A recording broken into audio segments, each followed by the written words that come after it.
Yeah, so we'll talk about us. Hi, everybody. I am DJ Stevo from RevolutionRadio2.com. I am here with Out of the Black in Las Vegas, Nevada, on Fremont Street. I'd like you guys to go ahead and introduce yourselves for me. You first. Me first. I'm David Lee Williams, the lead singer. Scott Westbrook, drums and miscellaneous noises and shit. G Silver, and I just kind of plug in and turn it up and get screamed at all the time. Amen. The other guy left, huh? Yeah. Oh, Keith isn't here. Bass player's not here yet. Bass player's not here. Okay. He's always Anyway, I'll tell you what, how long have you guys been together being Out of the Black? Oh, good God. 5 years? The band has been together for about 5.5, 6 years maybe. I came in about 4.5 years ago, and then we brought G in 4 years ago. Yeah, 4 years ago. The baby. You were the baby of the band. It's been a year and a half, almost 2 years, coming in April. Yeah, it's one of those things that happens. It's Vegas. Everybody's busy. Everybody's got multiple bands. That's one thing with us right now is we've all got 4 or 5 bands we play in, and we're trying to juggle is not easy. There's just so much to do. Plus, trying to have a life and work jobs and all that sort of stuff too. So we're busy. It's a lot of fun though. That's good. You guys got any original? I know you guys got some original stuff. When I saw you at the House of Blues, you had a couple of original tunes in there. Yeah. And you guys got any CDs coming out or? Not yet.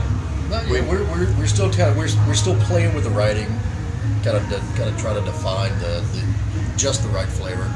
So we're gonna kind of slow things down for a little bit, take a little bit of a break, come back and kind of re-examine where we are originally with some of the material and see what comes out of it. Cool.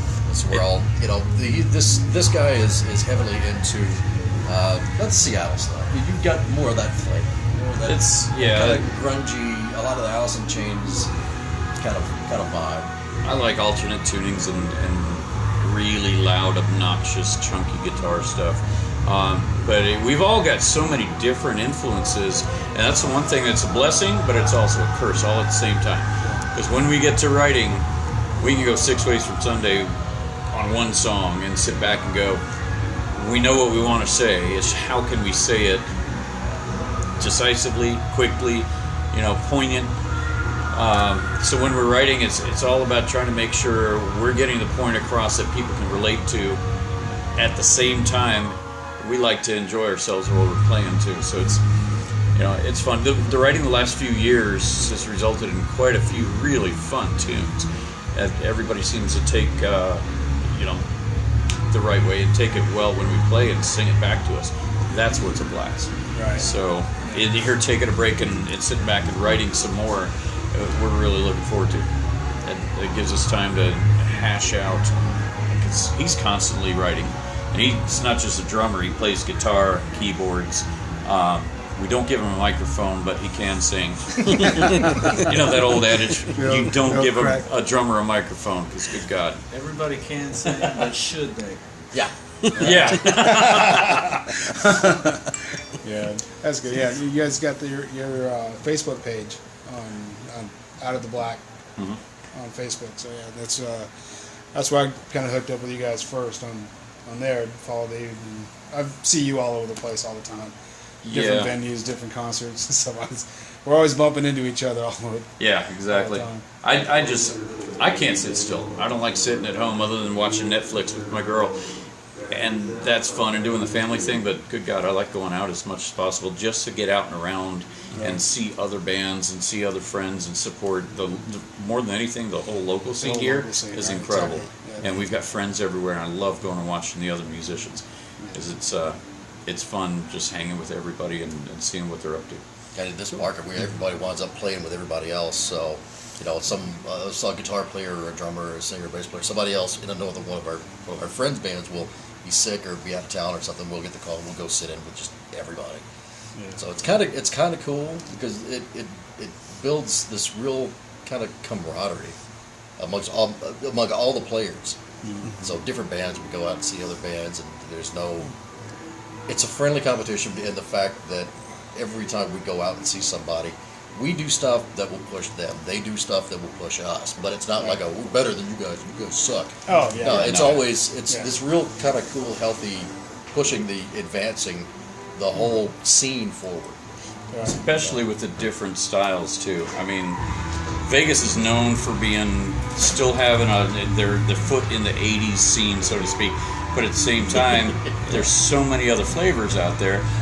For instance, I grew up with country music. Scotty's playing in a country band. One of my old friends has got he's got a solo album out, and it's a kind of a national thing going right now. Scotty's his drummer, and he just out of the blue in June calls me up and goes, "You want to make a ruckus?" Like, what now? So we flew off to Oregon, or drove 10.5 hours, and took a week tour out there and went and played a week in Oregon and had a blast playing country music. And you've seen me play. You've seen him play. Can you imagine us doing country? Oh yeah, that would be. It was bombastic. That would be a scene. Yeah. And all the new country stuff has so much cool old school rock flavor, and a lot of the guys that are playing the new country now are rock players from back in the day. Right. Yeah. It's a lot of southern rock that's in there. There's a lot of really cool flavor in there. That's we were just talking earlier with the other drummers and I about groove, and drummers playing in a pocket and really being able to groove seems to be almost a lost art. All the young guys want to learn how to play 5 million miles an hour, but they do it with absolutely no flavor and no groove, and it's just kind of one of those things. They go back, great. You can play 260 BPMs. That's fantastic. Yeah. Now play with the levee brakes. Yeah. And sell it. Oh yeah. Can't do it. You're not done learning it. Oh, You still got a whole lot of green in you. Oh yeah. But, It's just fun with the diversity, being able to play different stuff because we know, or we've met a lot of really cool cats like this guy I want to play with sometime. That's Jeffrey Michael over there. Jeffrey Michael, cool. He's doing an acoustic show tonight, playing with all of us, and he's got one of the coolest voices I've heard in a long time. So when you run into cats like that and you all get to know each other and wind up playing gigs here and there, this guy's been doing acoustic stuff for 15, 20 years. Long time. Yeah. And to take our type of music and go and do acoustic versions of all of that and then throw in, what did you do, Air Supply one night? All out of love. If somebody throws money in the tip jar, man, you try Yeah. to please them. Oh no, it was faithfully. Journey's faithfully on acoustic guitar with his voice that is just bar none one of the best I've ever heard in my life. It's just cool to walk into a room and hear that and get blown away and then go, oh wait, he sings for a couple of my bands too. we did that kind of spontaneous thing at one of the He's looking for shows a at raise BAM. tonight. Right in the middle of Seven Dust and Alice in Chains and all this fairly heavy stuff. Yeah. We broke out with Journey. Separate Ways. Just out of nowhere, broke out with Separate Ways.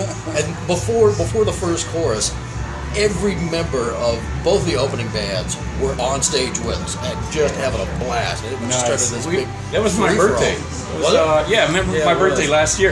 We had I was 3 sheets to the wind at that point. We had 30 people covering the stage to where I couldn't even play the solo. I'm like, get off my pedal board. Screw it. So we had a blast. Nice. That's the thing. We all grew up with so many different influences, and Aldo Nova and Journey and Elton John, and they go, what made you play this heavy stuff? It's Tony Iommi. I'm sorry, when I first heard Black Sabbath, I went, what the hell is that? I've got to learn to play that note, make it sound like that. So you're constantly in search of, but it's just fun to pull all this outside stuff into it. Oh yeah. Yeah. And especially like tonight, it's a hell of an eclectic night. Watching Jeffrey play, and then my buddy Ross and his band playing next, and then us, and then of course Jeff LaBar and Ronnie Brochet's band, Freak Show. They're badass. Their sound check was just awesome. Yeah. I'm looking forward to that. we heard a little bit of it outside. Not a whole lot because everything was just kind of muffled. But it's a sight. The sound man here is a god. It's well deserved for this place too. But yeah, it's going to be fun tonight.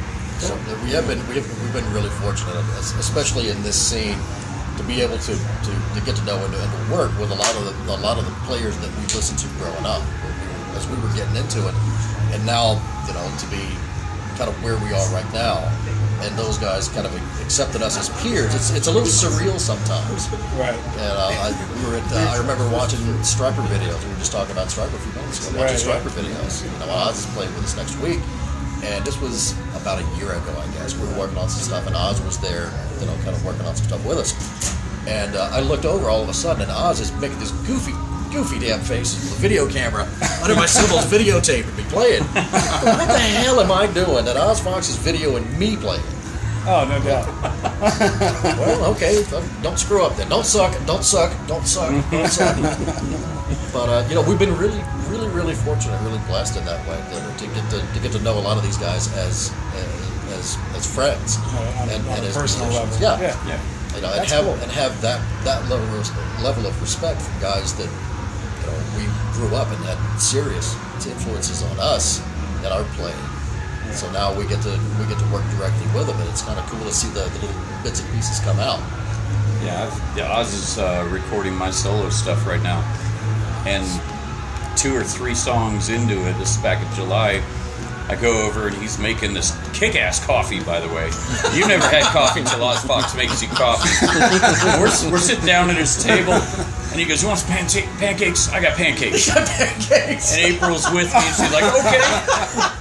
To have Oz Fox from Striper making you pancakes when he knows I'm a chef, and they were awesome. And I was like, let's not even record today. I just want to eat these pancakes.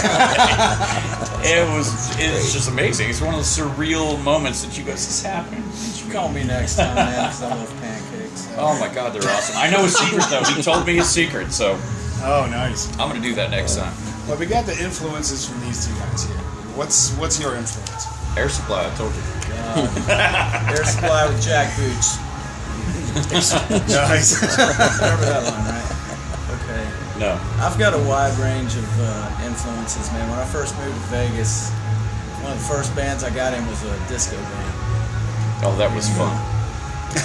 That was fun. Watching me dance is a lot of fun. That It's a comedy purple act. That's afro the wig purple he was afro. wearing was hilarious. I thought you were having a seizure. I was.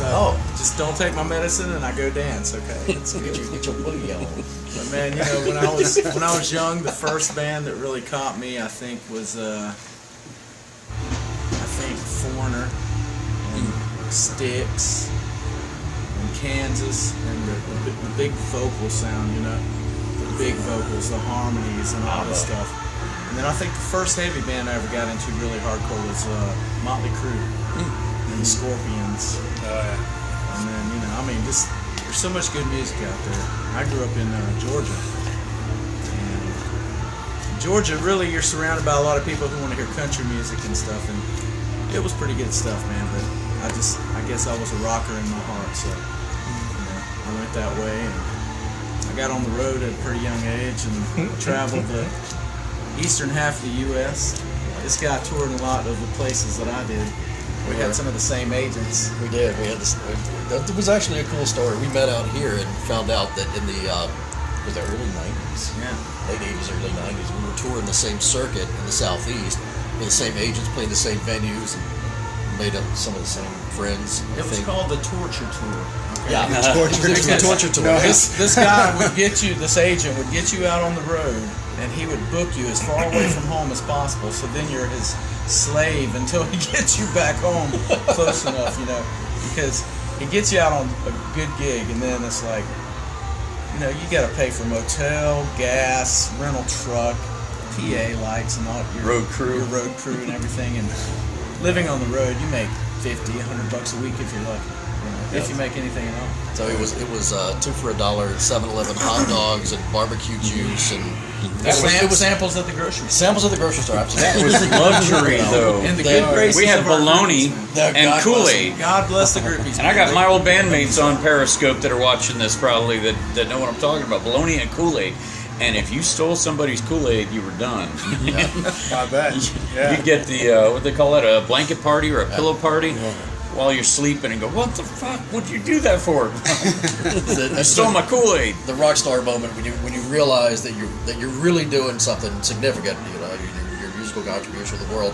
When you're showering in a pine box in a parking lot with a hose Yep.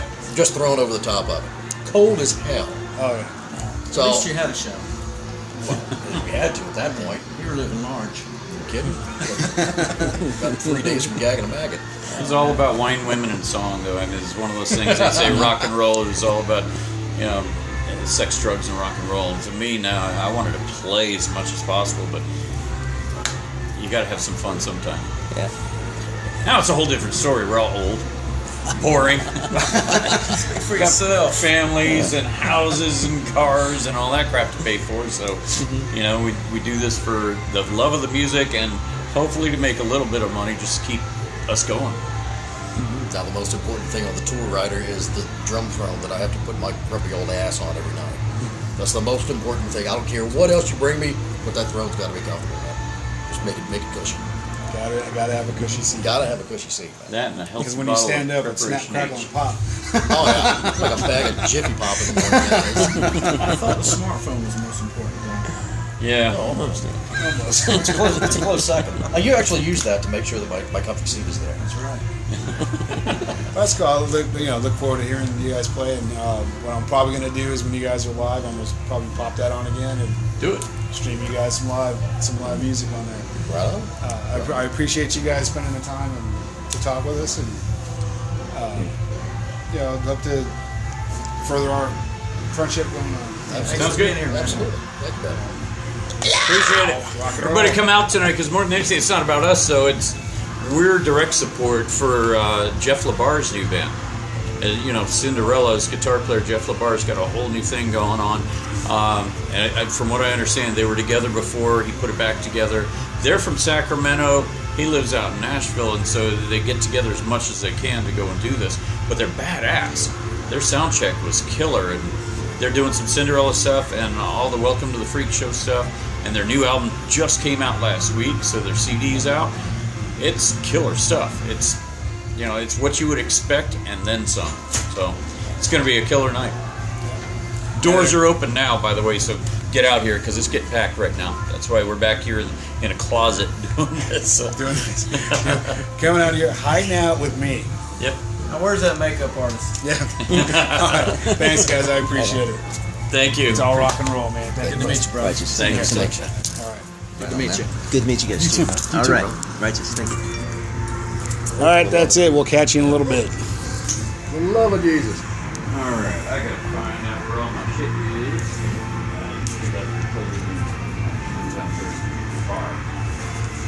I'm having way too much fun with a recently single lifestyle.